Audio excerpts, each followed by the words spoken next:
का आम दीदार यार होगा, सुकूत था पर्दादार जिसका, वो राज अब आश्कार होगा।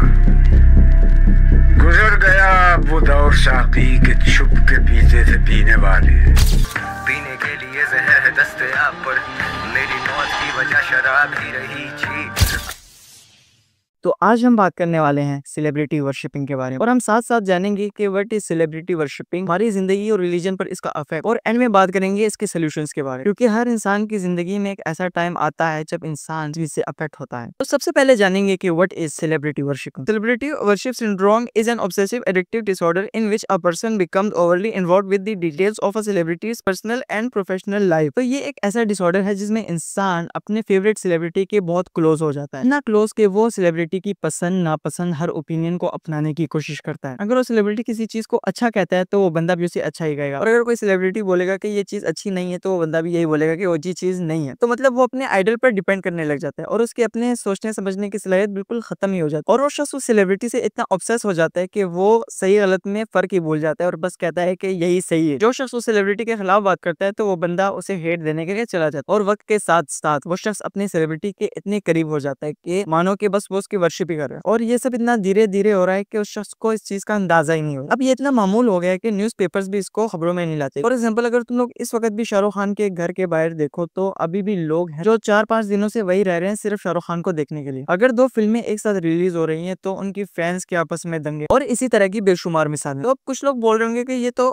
शुरू से होता आ रहा है, पहले इनको दीवाना कहते थे अब फैन कहते हैं, हमें बुरा क्या है? तो अब मैं तुम्हें बताता हूं, आजकल की यूथ या तो किसी इंसान को बिल्कुल सही समझती है या बिल्कुल गलत समझती है। आजकल की यूथ अपने आइडल को लार्जर देन लाइक समझने लग गई है। वो सोचते हैं कि उनका आइडल जो कर रहा है वो सही कर रहा है और वो कभी कुछ गलत कर ही नहीं सकता। और इवन कि जब उनका आइडल कोई गलत कदम भी उठाता है तो वो अपने दिमाग में ऐसे स्टेटमेंट्स निकालने की कोशिश करते हैं जिनमें उनका आइडल गलत ना दिखे, और कभी कभी ये चीजें एक्सट्रीम तक चली जाती हैं। फॉर एग्जाम्पल, तला अंजुम, लोग उसके म्यूजिक से इन्फ्लुएंस होते हैं, उसके गानों को सुनते हैं, पसंद करते हैं, प्यार करते हैं, लेकिन जब वो देखते हैं तला अंजुम ड्रग्स करता है, ड्रग्स प्रमोट भी करता है अपने गानों में, तो वो एकदम से कंफ्यूज से हो जाते हैं। तो वो फिर अपने माइंड में ऐसी स्टेटमेंट्स बनाने की कोशिश करते हैं जिनमें तला अंजुम गलत ना लगे, यानी वो अपने आइडल के किसी गलत काम को भी सही समझते हैं। तो मतलब ऐसा सोचेंगे कि तला अंजुम ने कभी किसी को बोला तो नहीं है तुम चर्च पिया करो, ड्रग्स किया करो, उसका दिल टूटा था इस वजह से उसने ड्रग्स शुरू कर दिया, और ये माइंडसेट धीरे धीरे पूरे दिमाग में फैलता जाता। मेरा अपना एक दोस्त जो तला अंजुम के गाने सुनता था और उसकी तरह एक रैपर बनना चाहता था, लेकिन आराम आराम से उसने इस चीज को अपने ऊपर इतना हावी कर लिया कि एट द एंड वो रैपर तो नहीं बन सका लेकिन ड्रग एडिक्ट हो गया। अब इसके अलावा SRK हो गया। देखो, SRK ने अपनी जिंदगी में बहुत मेहनत की है, एक्टिंग में फुल मेहनत की है, बहुत कुछ पाया है, एक मर्तबा अपनी मेहनत से पाया है, लेकिन चंद महीनों पहले मैंने उनकी एक वीडियो देखी थी जिसमें वो एक हिंदू मूर्ति के सामने पूजा कर रहे हो। देखो, सबको अपने रिलीजन के मुताबिक इबादत करने की इजाजत है, लेकिन SRK एक मुस्लिम है जो कि हिंदू मूर्ति के आगे झुक रहे हैं। अब ये वो पॉइंट आता है जहाँ पर सारे फैंस कंफ्यूज हो जाते हैं, क्योंकि वो देख रहे हैं कि हमारा मुस्लिम आइडल एक हिंदू मूर्ति के आगे पूजा कर रहा है जो कि इस्लाम के प्रिंसिपल्स के खिलाफ। इस्लाम में साफ साफ बयान किया गया है कि अगर कोई शख्स अल्लाह ताला के अलावा किसी और की इबादत करता है तो वो मुसलमान नहीं है, वो काफिर है। और as I said,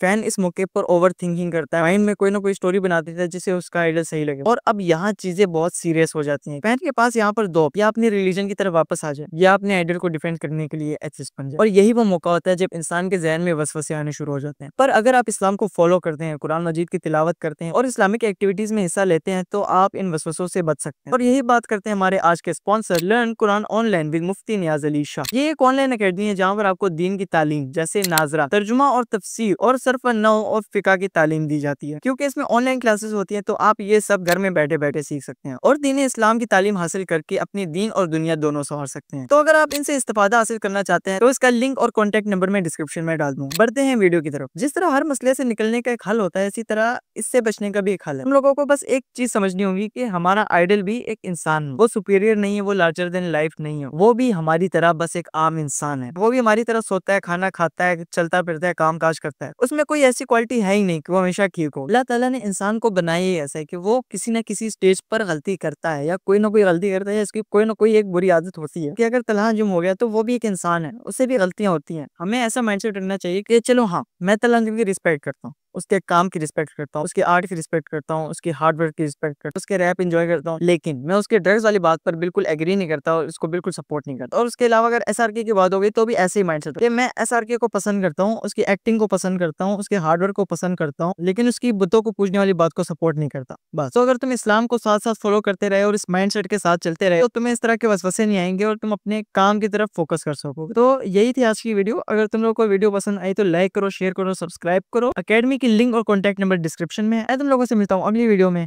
Allah Hafiz.